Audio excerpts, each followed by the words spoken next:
এই ইটখোলা বাজারের এক মুসল্লির ঘটনা। হুজুর তো অনেক তাশকিল করে বাইতুল্লাহ এনেছে, যাইতে মন চায় না, অনেক দেশ সফর করছে। হুজুর অনুরোধ করে বাইতুল্লাহ এনেছে। বাইতুল্লাহ হোটেলে ব্যাগ রাখছে, সামনে আর আগাইতে পারে না। যতই বাইতুল্লাহর দিকে যায় শরীর ব্যথা আরম্ভ হয়ে যায়, কিসে যেন চাপ দিতে থাকে, সামনে যাইতে পারে না। হুইল চেয়ারে বসাইছে, ঠিক আছে বসো, আমরা ঠেলে নেই। সামনে আগাইতে যায়, সে চিৎকার করতে থাকে, না আমাকে আর নিও না, আমার শরীর কে যেন চাপ দিচ্ছে। আল্লাহর ওই বান্দা শেষ পর্যন্ত বাইতুল্লাহ যাইতে পারে নাই, হোটেল থেকে ফেরত চলে আসছে। তেমন ঘটনা ঘটে যায়, জানা নাই রব্বি কারিম শেষ পর্যন্ত আমাদেরকে কবুল করবে কিনা। তারপরেও যেহেতু নিয়ত করছি, আশা করা যায় রব্বি কারিম বাইতুল্লাহর মেহমান হিসেবে কবুল করবেন। যেহেতু সময় আর বেশি নাই, আজকেই শেষ জমা, এমনও হইতে পারে জীবনের শেষ জমা। কত বান্দা বাইতুল্লাহর সফরে যায় আর দেশে ফেরত আসতে পারে না, এমন ঘটনা ঘটে কি ঘটে না? তো দুনিয়াতে আসার সিরিয়াল আছে, যাওয়ার কোনো কি নাই, সিরিয়াল নাই, যাওয়াই লাগবে। তেমনও হইতে পারে আমার জমা আজ কিসের জমা, আল্লাহ যদি হায়াত না রাখে আর দেখা হবে, আর যদি হায়াত রাখে তো আবার দেখা হবে। তো এই জন্য একজন ইমাম সাহেবের অনেক দায়িত্ব, মুসল্লিদের অনেক হক, যে হক আদায় করা সম্ভব না, পুঙ্খানুপুঙ্খানুভাবে আদায় করা সম্ভব না। ইমামতির দায়িত্ব সবচেয়ে বড় কঠিন দায়িত্ব। নামাজ একটু এলোমেলো হয়ে গেলে আপনারা তো বেঁচে গেলেন, ইমামের পিছনে ইক্তেদা করছেন, জবাবদিহিতা ইমামের, আল্লাহর কাছে ইমাম সাহেবের জবাবদিহিতা আছে। এই জন্য আপনাদের কাছে আমিও ক্ষমা চাই, যেহেতু হক আপনি আদায় করতে পারি নাই, সম্ভাবনা, সুতরাং সবাই আমাকে ক্ষমা করে দিবেন। যে হুজুর হক আদায় করুক আর না করুক, যেহেতু আল্লাহর ঘরে রওনা দিবে, আমরা সবাই মাফ করে দিলাম। মাফ করছেন তো ইনশাআল্লাহ? আল্লাহ পাক রব্বুল আলামিন সবাইকে একে অপরকে মাফ করার তৌফিক দান করেন। যদি রব্বি কারিম হায়াত রাখেন তো আবার দেখা হবে, হায়াত না থাকলে ময়দানে মাহশারে মালিক যদি চাহেন তো দেখা হবে। তো ময়দানে মাহশারের জন্য আবার পাকড়াও করে না বসেন, হুজুর আমার হক আদায় করেন নাই। আসলে পরিপূর্ণ হক আদায় করা সম্ভব না। দিলটাকে আমি আর আপনি এখানে ওই যে দেখেন তাদের পা দেখা যাইতেছে, একটু তাকাইলেই তো ধরা খেয়ে যাব, আমাদের বাঁচার তো উপায় নেই। আল্লাহর নবী বললেন লা তাহজান, আবু বকর চিন্তা করিও না, লা তাহজান ইন্নাল্লাহা মাআনা, আল্লাহ পাক আমাদের সাথে আছে। টেনশন করিও না, চিন্তা করিও না, ভয় করিও না, ইন্নাল্লাহা মাআনা। আবু বকর মনে করিও না এই গুহায় আমি আর তুমি, আমাদের সাথে তৃতীয় আর একজন আছে, তিনি হলেন কে? আরে তারা গুহার পাশে দাঁড়াইতে পারে কিন্তু নজর দিবে না, দিলেও আল্লাহ কুদরতি ভাবে আমাদেরকে দেখাইতে দেবে না, দেখতে পারবে না। আল্লাহ পাক রব্বুল আলামিন মাকড়সার জাল বুনে দিলেন, মাকড়সার মাধ্যমে গুহার উপরে জাল বুনে দিলেন। এরা চিন্তা করলো যদি কোনো মানুষ ঢুকতো তো এই মাকড়সার জালটা থাকতো না, বাস এদিকে আর না তাকায় চলে আসছে। বাঁচাইছেন কে? ওয়ালিল্লাহি আলান নাসি হিজ্জুল বাইত, রব্বে কারিমের জন্য যদি আমরা যাইতে পারি, মালিক যদি আমাদের হয়ে যায়, কিসের পেরেশানি, কিসের টেনশন? মালিকই আমার হয়ে গেছে, আমি একা না, মালিক সাথে আছি। কসম খোদার, রব্বে কারিম ফেরেশতার মাধ্যমে হলেও আপনার হাত ধরায় হজ করে নিয়ে আসবে। মিনা মুজদালিফা আরাফার মধ্যে শুধু মানুষ থাকে এমন না, জিনরাও মানুষের সুরতে হজ করে, ফেরেশতারাও মানুষের সুরত ধরে সহযোগিতার জন্য হাত বাড়ায় দেয়। তবে কার জন্য যাওয়া লাগবে? আল্লাহ, ওয়ালিল্লাহি, আল্লাহ পাকের সন্তুষ্টির জন্য সফর শুরু করতে হবে। পারবো তো ইনশাআল্লাহ? এই সফরে কোনো গুনাহ করা যাবে না, পাকাপুক্ত ইরাদা, কোনো গুনাহ করব না, তাকওয়ার গুণ অর্জন করব, নেক কাজ করব। আল্লাহ পাক রব্বুল আলামিন কোরআনে ঘোষণা করছেন, ইন্নাল্লাহা মাআল্লাযীনা তাকাও ওয়াল্লাযীনা হুম মুহসিনুন। আল্লাহ পাক মুত্তাকিনদের সাথে আছে, নেককারদের সাথে আছে। সুবহানাল্লাহ। আল্লাহ পাক নিজেই ঘোষণা করলেন, আমি আল্লাহ মুত্তাকিনদের সাথে আছি, নেককারদের সাথে আছি। যদি আল্লাহর ভয় নিয়ে বাইতুল্লাহ সফরে যাইতে পারি, কোনো গুনাহ না করি, শুধু নেক কাজ করতে থাকি, রব্বি কারিমের ওয়াদা, এ বান্দা তুমি একা না, আমি আল্লাহ তোমার সাথে আছি। কাজে এই সফরে কোনো গুনাহ করা যাবে, কোনো গুনাহ যেন সংগঠিত না হয়, শুধু নেক আর নেক, নেক আর নেক।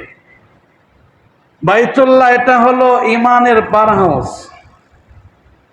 মোবাইলের চার্জ শেষ হয়ে গেলে চার্জ দেওয়া লাগে না, ইমানেরও চার্জ কমে যায়।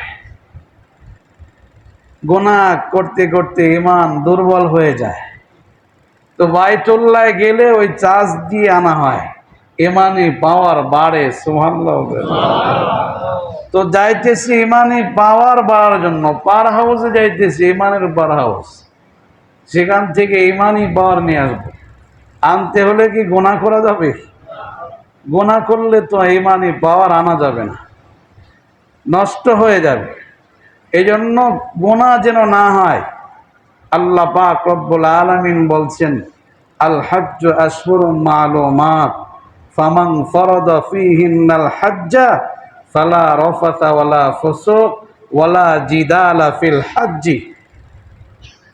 হজের মাসে যেই বান্দা নিজের ওপর হজকে ফরজ করে নিয়েছে, সে যেন পাপাচার না করে, অন্যায় না করে, ওয়ালা জিদালা ফিল হজ্জি, ঝগড়া বিবাদ না করে। এই সফরে ঝগড়া হওয়ার সম্ভাবনা বেশি থাকে, এই জন্য আল্লাহ পাক আয়াত নাজিল করে নিষেধ করলেন, আর একজন কষ্ট দিচ্ছে, প্রতিশোধ নিও না, মাফ করে দাও, ঝগড়ায় জড়ায় না। অনেক মানুষ ভিড়াভিড়ি, একজনের পাও আপনার পায়ের উপর পড়তে পারে, এটাই স্বাভাবিক। আপনি রাগ করে একটা থাপ্পড় লাগাই দেন, ধমক দেন না, এই দেখো না আমার পার উপরে পা রাখলাম। একজন ভিড়ের কারণে তাকে একজন ঠেলা দিয়েছে, সেও আপনার উপর এসে পড়ছে, আপনি কি রাগ করবেন? এই মিয়া, চোখ নাই, আমার দিকে এসে পড়লাম। আরে সে তো ইচ্ছাকৃত ভাবে পড়ে নাই, মানুষের ভিড়ের কারণে আপনার উপরে লাগছে। কাজেই কোনো ঝগড়াঝাটি চলবে না। কেউ যদি কষ্ট দিয়েও ফেলায়, মাফ করে দিব, কোনো প্রতিশোধ নিব না। রাজি আছি তো ইনশাআল্লাহ? আল হজ্জু আশহুরুম মা'লুমাত ফামান ফারাদা ফীহিন্নাল হজ্জা ফালা রাফাসা ওয়ালা ফুসুক ওয়ালা জিদালা ফিল হজ্জি। হজের মধ্যে কেউ যেন ঝগড়া বিবাদ না করে। শয়তান তো সবসময় লেগে আছে, কেমনে হজটাকে নষ্ট করা যায়। শয়তান তো বসে নাই। একজন আর একজনকে জিজ্ঞাসা করে, ভাই কত টাকা দিয়ে আসছেন? আরে আমি তো 6 লাখ টাকা দিয়ে আসছি। তাই নাকি? আমার কাছ থেকে 6,10,000 টাকা নিল। দাঁড়ান, এজেন্সিওয়ালারা কি পায় নাই এই 10,000 টাকা আদায় করে ছাড়ব? এর মাথার থেকে হজ উঠে গেছে, এখন 10,000 টাকার চিন্তা আসছে, তারে পায় লই। এজেন্সির মালিকরে খুঁজে পাচ্ছে না, পাইছে আরাফার ময়দানে। বাস পাইছে তো ঘুষোঘুষি শুরু হয়ে গেছে। মিয়া একজনের কাছ থেকে 6 লাখ নিছো, আর একজনের কাছ থেকে 6,10,000 নিলাম, এই 10,000 টাকার জাল মিটান। আরে আমরা দেখি অনেকে মারামারি শুরু হয়। এর মাথায় আর হজ নাই, সে 10,000 চিন্তায় হজটাই বরবাদ করে দিচ্ছে। যে যা দিয়েছেন হজের রাস্তায় খরচ করলে লস না লাভ? লাভ। আপনার একটু বেশি খরচ গেছে, অসুবিধা কি? আর একজন এজেন্সির মালিক, সে তো ব্যবসা করে, সবার কাছ থেকে একরকম নিতে পারে না। অনেক ধনী মানুষ আছে, তার কাছ থেকেও যদি কম নাই, গরিবের কাছ থেকেও যদি কম নাই, কেমনি? কম বেশি হওয়াটাই স্বাভাবিক। সুতরাং যা গেছে তো গেছে, এই নিয়ে টেনশন করে হজ বাতিল করার কোনো দরকার নেই। বুঝে আসছে তো ইনশাআল্লাহ? আল্লাহ পাক রব্বুল আলামিন গুনাহমুক্ত হজ করার তৌফিক দান করেন, বলুন আমিন। হজের সফরে আমাদের সংক্ষিপ্তভাবে হজের ফরজিয়াত ওয়াজিবাতগুলো মুখস্থ করে যাওয়া। হজ করা যেমন আবশ্যক, মাসলা মাসাইল জানাও আবশ্যক। বাইশেষ আপনি হারাই গেছেন, এখন কি করবেন যেন হজটা বাতিল না হয়, একাকী করে আসতে পারেন এমন কিছু ধারণা আপনার থাকা দরকার।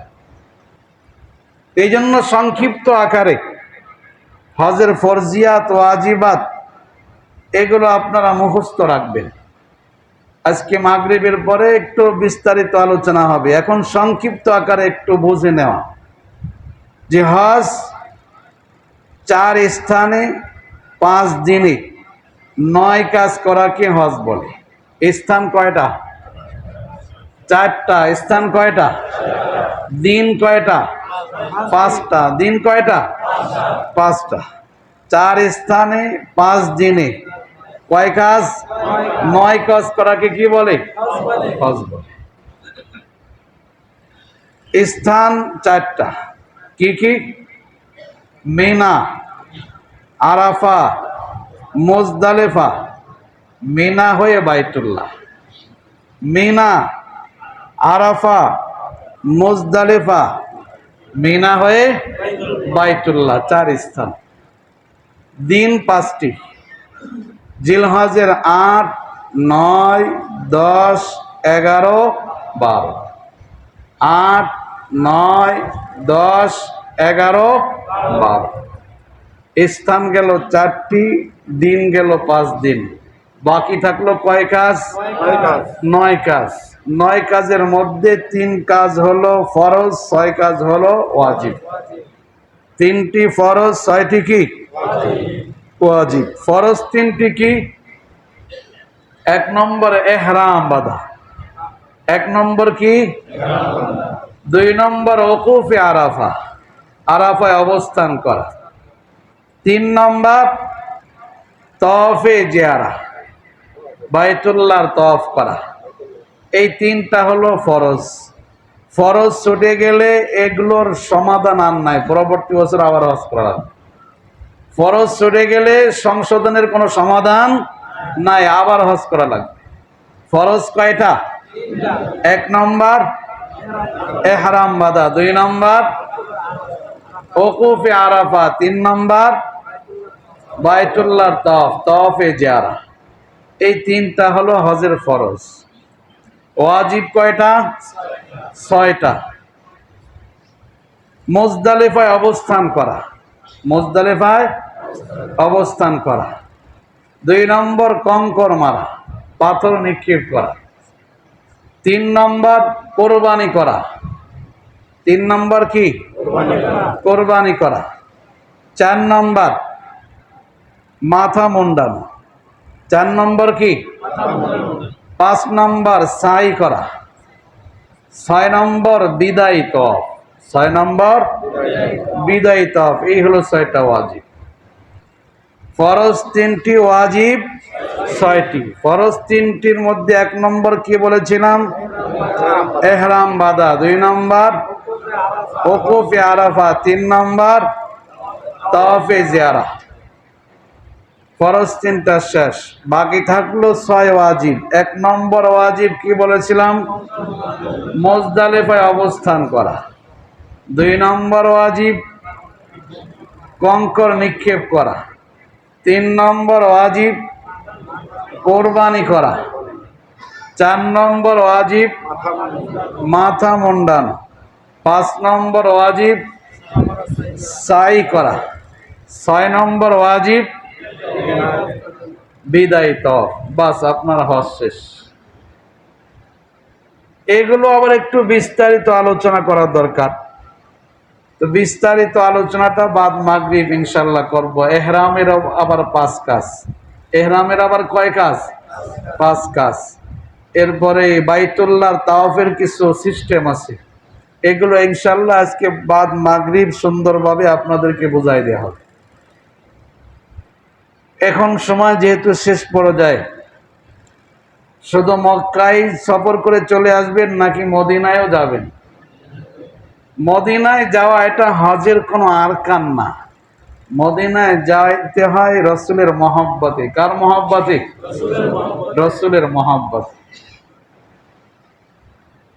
মসজিদে নববীতে নামাজ 40 ওয়াক্ত পড়ার ফজিলত আছে।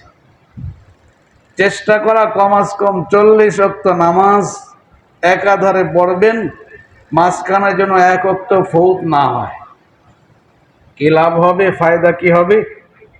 আল্লাহর নবী বলেন, মান সাল্লা ফি মসজিদি 40 সালাতান লা তাফুতুহু সালাতুন কুতিবা লাহু বারাআতুম মিনান নার ওয়া বারাআতুম মিনাল আযাব ওয়া বারাআতুম মিনান নিফাক। আমার যে উম্মত আমি পয়গম্বরের মসজিদে এমন ভাবে 40 ওয়াক্ত নামাজ আদায় করবে, মাঝখানে কোনো একটা ওয়াক্ত ফৌত হয় নাই, আল্লাহর নবী বলে তাকে 3টা পুরস্কৃত করা হবে। 1 নম্বর, ওই বান্দার নামটা জাহান্নামের খাতার থেকে কেটে দেওয়া হবে, সুবহানাল্লাহ। 2 নম্বর, ওই বান্দাকে আল্লাহ পাক রব্বুল আলামিন আযাব দিবেন না, আযাব থেকে মুক্তি দান করবেন। 3 নম্বর, বান্দার নাম যদি মুনাফিকদের খাতায় লেখা থাকে, আল্লাহ পাক রব্বুল আলামিন মুনাফিকদের খাতার দিকে নাম কেটে দিবেন, সুবহানাল্লাহ। কাজী মদিনায় যারা গমন করব, চেষ্টা করব এক ওয়াক্ত নামাজ যেন ফৌত না হয়, ধারাবাহিকভাবে 40 ওয়াক্ত নামাজ জামাতের সাথে আদায় করব। মদিনাতুল মুনাওয়ারায় বড় আকর্ষণ হলো পয়গম্বরের রওজা আতহার জিয়ারত করা। আল্লাহর নবী রাহমাতান লিল আলামিন বলেন, মান হাজ্জা ফাজারা কবরি বাদা মাউতি কানা কামান জারানি ফি হায়াতি। যেই ব্যক্তি হজ করলো, এরপরে আমি পয়গম্বরের রওজা আতহার জিয়ারত করলো, আমি নবীর ইন্তেকালের পর কানা কামান জারানি ফি হায়াতি, কেমন যেন আমার উম্মত আমার জীবদ্দশায় আমার সাথে মোলাকাত করলো, সুবহানাল্লাহ। মান যারা কবরি ওয়াজাবাত লাহু শাফাআতি। আল্লাহ নবী রাহমাতাল লিল আলামিন বলে, আমার যে উম্মত আমি পয়গম্বরের রওজা আতহার জিয়ারত করবে, আমি পয়গম্বরের দায়িত্ব হয়ে গেল ওই উম্মতকে সুপারিশ করে জান্নাতের মালিক বানানো। মান যারা কবরি ওয়াজাবাত লাহু শাফাআতি। আল্লাহর নবীর কবর জিয়ারত করবে তো আল্লাহর নবী সুপারিশ করে বান্দাকে জান্নাতের মালিক বানায় দিবে। মদিনাতুল মুনাওয়ারায় এমন একটা স্থান আছে, যেই জায়গাটা, যেই স্থানটি হলো জান্নাতের অংশ, জান্নাতের টুকরা, সুবহানাল্লাহ। তামাম পৃথিবীর মধ্যে জান্নাতের অংশ আর কোথাও নাই, একমাত্র মসজিদে নববীর মধ্যে জান্নাতের অংশ পাওয়া যায়। আল্লাহর নবী বলেন, মা বাইনা বাইতি ওয়া মিনবারি রাউযাতুম মিন রিয়াজিল জান্নাহ ওয়া মিনবারি আলা হাউজি। মা বাইনা বাইতি ওয়া মিনবারি, আমার ঘর এবং মিম্বারের মাঝখানে যে জায়গাটুকু আছে, এটা সাধারণ কোন জায়গা না রে উম্মত, এটা রাউযাতুম মিন রিয়াজিল জান্নাহ, জান্নাতের একটা অংশ, সুবহানাল্লাহ। এই অংশটাকে জান্নাত থেকে আনা হয়েছে। দোস্ত, এই রিয়াজুল জান্নায় অংশগ্রহণ করলেন, কেমন যেন জান্নাতি জমিনে বসে বললেন, সুবহানাল্লাহ। মা বাইনা মিম্বারি, মা বাইনা বাইতি ওয়া মিম্বারি রাউযাতুম মিন রিয়াজিল জান্নাহ ওয়া মিম্বারি আলা হাউজি। আল্লাহর নবী বলে, আমার মিম্বারটা আমার হাউজে কাউসারের উপর অবস্থিত, সুবহানাল্লাহ। নবীর মিম্বারটা হাউজে কাউসারের উপর অবস্থিত। কাজেই যেই বান্দা মদিনায় গমন করলো, কেমন যেন জান্নাতি স্থান সফর করে আসলো, সুবহানাল্লাহ। কাজী আমরা মদিনাতুল মুনাওয়ারায় গমন করব। 1 নম্বর, মদিনায় গমন করে 40 ওয়াক্ত নামাজ ধারাবাহিকভাবে মসজিদে নববীতে আদায় করব। 2 নম্বর, পয়গম্বরের রওজা আতহার জিয়ারত করব। তিন নম্বর, রিয়াজুল জান্নাহ অংশগ্রহণ করব। এই কাজগুলো যদি করতে পারি, পয়গম্বরের মহব্বত পয়দা হবে। ময়দানে মাহশারে পয়গম্বর আমাদেরকে সুপারিশ করে জান্নাত পর্যন্ত পৌঁছায় দিবে। সুবহানাল্লাহ। বাইতুল্লাহ গেলে বান্দার গুনাহগুলো রব্বি কারীম মাফ করে দিবে। তবে আমরা যদি কোনো বান্দার হক নষ্ট করে থাকি, আমরা বান্দার কাছ থেকে দুনিয়াতে বাংলার জমিন থেকে ক্ষমা চেয়ে নেব। বোনের হক আদায় করি নাই, তার কাছ থেকে ক্ষমা চেয়ে নেব, তার হকটা আদায় করে দিব। প্রতিবেশীর হক আদায় করি নাই, আমি তার হকটা আদায় করার চেষ্টা করব। আমার মাধ্যমে কেউ কষ্ট পেয়ে থাকলে তার কাছে ক্ষমা চেয়ে নেব। বান্দার হক মাফ চেয়ে আমরা এখান থেকে বের হব। রব্বে কারীম আমাদের জীবনের সব গুনাহগুলো মাফ করে দিবেন। সুবহানাল্লাহ। কাজী একজন আর একজনের কাছে মাপ চাওয়া এটা দর্শনীয় কিছু না, বরঞ্চ যে বান্দার মধ্যে মাপ চাওয়ার গুণ থাকবে ওই বান্দাকে রব্বে কারীম মাফ করে দিবেন। সুবহানাল্লাহ। বান্দার মাকাম রব্বে কারীমের কাছে পৌঁছে যাবে। আদম আলাইহিস সালাতু ওয়াস সালাম আমাদের আদি পিতা, আমাদের বাবা, তিনি ভুল করে বসে থাকেন নাই। 350 বছর মাফ চেয়েছেন, কান্নাকাটি করেছেন। এরপরে আল্লাহ পাক রব্বুল আলামিন মাফ করে দিয়েছেন।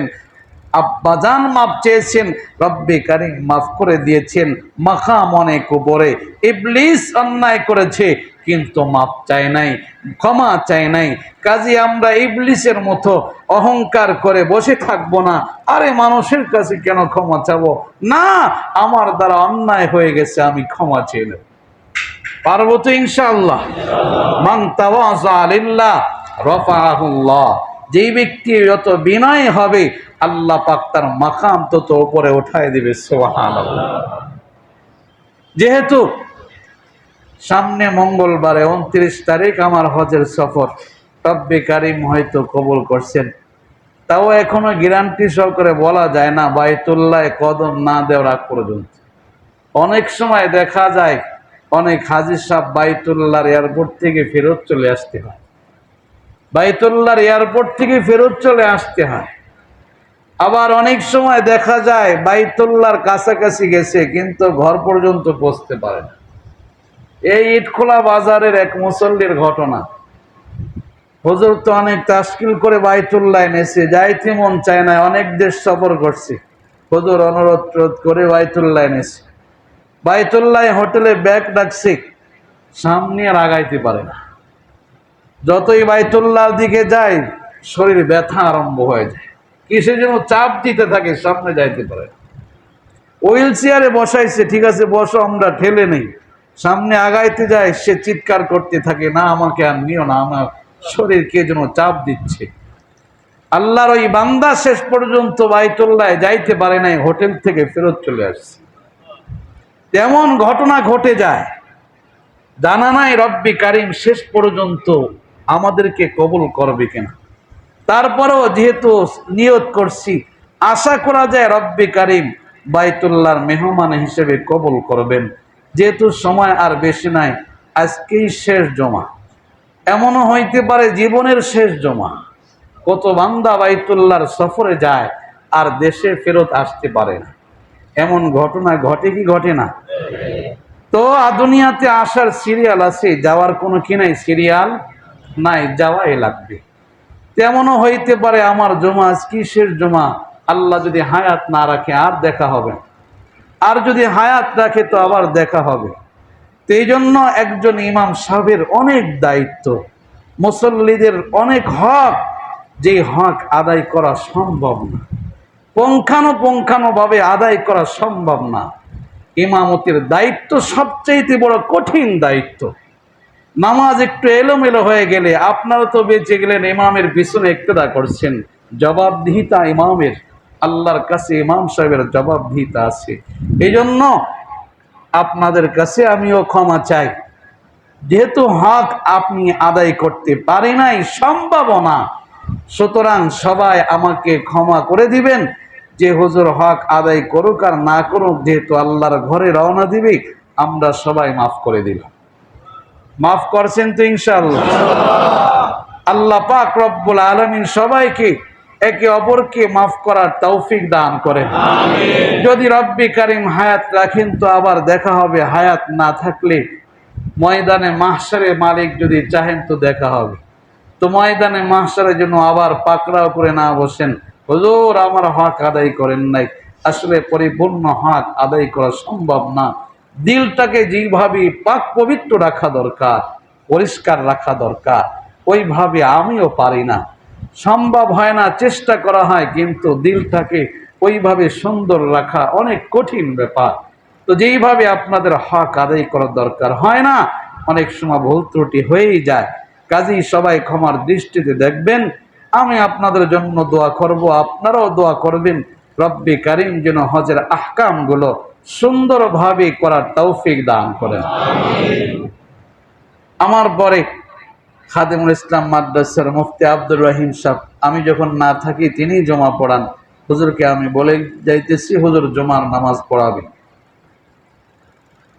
আর একটা ফরিয়াদ আপনাদের কাছে, প্রতি বছর আমি থাকলে কোরবানের সময় বিশাল বড় একটা গরু খাদিমুল ইসলাম মাদ্রাসায় আপনারা দেন। আমি আহ্বান করি রাসূলের